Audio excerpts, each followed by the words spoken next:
In today's video, I'm going to teach you how to move an object using keyframes in CapCut PC.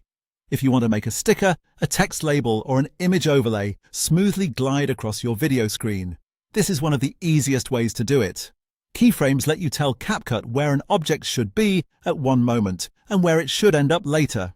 CapCut then creates the motion in between automatically, which makes your animation look clean and professional without a lot of extra work. To begin, set your starting anchor point. Click once on your object layer in the timeline so it's clearly selected. This is important because CapCut needs to know exactly which item you want to animate. After that, drag the vertical playhead to the exact frame where you want the movement to start. Try to be as precise as possible here, since this first position will control where the animation begins. Once the playhead is in the right place, move to the configuration area in the top right section of the screen.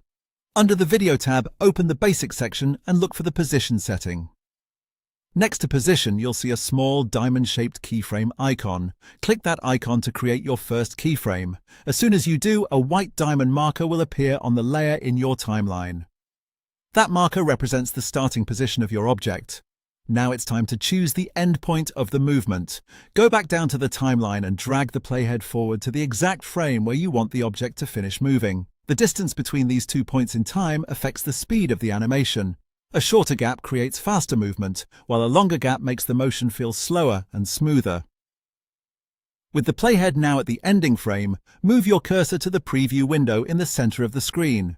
Click and drag your object to its new position. Place it exactly where you want it to end. The moment you release the mouse button, CapCut automatically creates a second keyframe at that timestamp. That means you don't have to manually add another one for the new position.